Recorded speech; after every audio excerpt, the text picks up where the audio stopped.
Kuna faida moja ambayo wagonjwa wanaikosa ndani ya mwezi wa Ramadhani. Kwa sababu mwezi wa Ramadhani umekuja na baraka nyingi.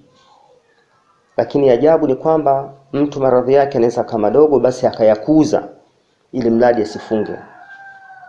Kuuliza na kuambia bwana mimi naumwa na nimeruhusiwa kwamba nisifunge.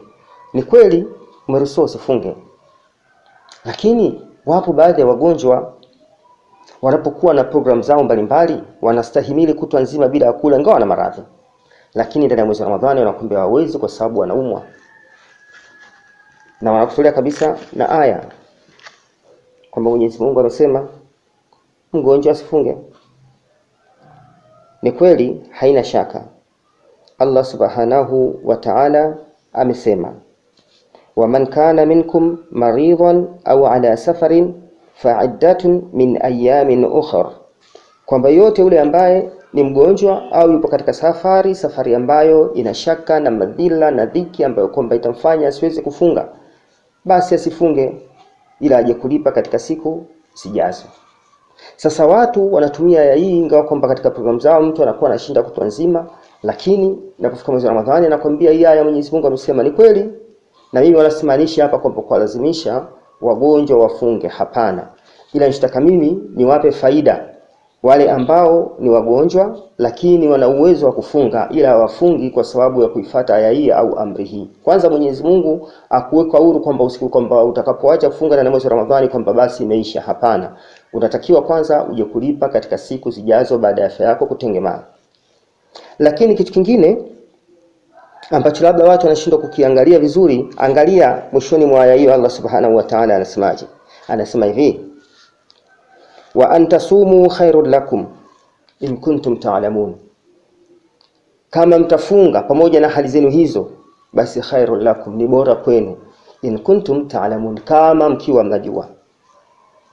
Sasa kama wewe unaumwa, Mwenyezi Mungu ambaye amekuruhusu usifunge leo anakuambia kwamba kama utafunga pamoja na maradhi yako basi hiyo ni kheri kwako ikiwa unajua. Wewe unadhani ndani yake kuna nini hapo? Hapo kuna shifaa, tiba ndani ya mwezi wa Ramadhani ipo. Kwa hiyo kama una maradhi yako, funga kwa nia ya Mwenyezi Mungu kama itikadi kama inavyotakiwa kwenye saumu, na ndani ya saumu yako utakapofunga muombe Mwenyezi Mungu akupe afya na kheri ambayo yeye ameisema kwa wagonjwa hawa watakapofunga ndani yake. Kwa hiyo naamini kwamba wale ambao walikuwa wanatumia fursa hii ya mwezi wa Ramadhani kwamba kukuza maradhi yao, baada ya kuzungumza maongezi ambayo tumezungumza hapa, basi naamini kwamba kila mmoja kama ana maradhi yake na ana uwezo wa kufunga basi atafunga, na insha Allah biidhnillah Subhanahu wa Ta'ala, na kwa baraka ya mfungo huu wa mwezi wa Ramadhani tutakapofika kwenye mkesho Lailatul Qadri hapa, mtakuja mtaniambia mmoja baada mwingine, ataniambia bwana mimi nilikuwa naumwa ABCD imekuwa hivi.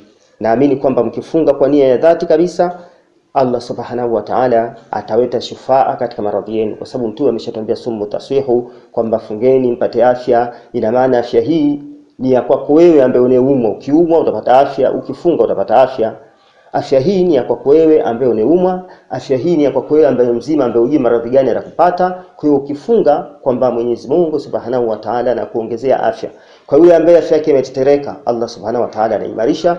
Kwa yule ambaye labda itaka kwamba akutwe sasa na maradhi, Allah Subhanahu wa Ta'ala anayaponya. Ndio maana tukaambiwa sumu tasihu, na Allah ameweka wazi kabisa kwenye Qur'ani kwa wagonjwa, amewaambia wa intasumu khairul lakum, kama mkifunga ni bora kwenu, in kuntum ta'lamun, kama mkiwa majua. Kwa hiyo tusitumie fursa Ramadhani kukuza magonjwa, ila tumie fursa hii ya Ramadhani katika kuponya magonjwa yetu, kwani ndani yake kuna shifaa ndani ya mwezi wa Ramadhani.